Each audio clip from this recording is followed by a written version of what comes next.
पुण्यनगरीमध्ये गणेश उत्सवाचा एक वेगळी परंपरा आणि उत्साह राहिलेला आहे आणि आज 10 दिवसानंतर बाप्पाला निरोप दिला जातो। तुळशीबागेचा हा राजाचा रथ तयार झालेला आहे।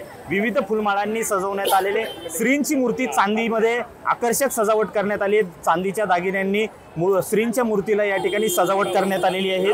मंडळाचे सदस्य आपल्या सोबत आहेत। काय परंपरा आहे आणि आज बाप्पाला निरोप दिला जातोय? कसं असतं, या वर्षीचं आपलं 124 वर्ष आहे।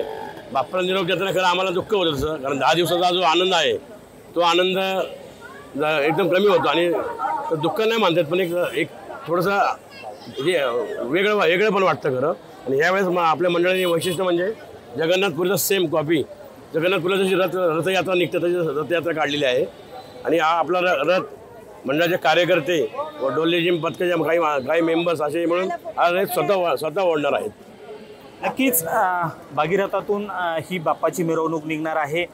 बाप्पाचे पुण्यातले जे मानाचे गणपती आहे, या प्रत्येक गणपतीची मिरवणूक एक वेगळी आकर्षक ठरते।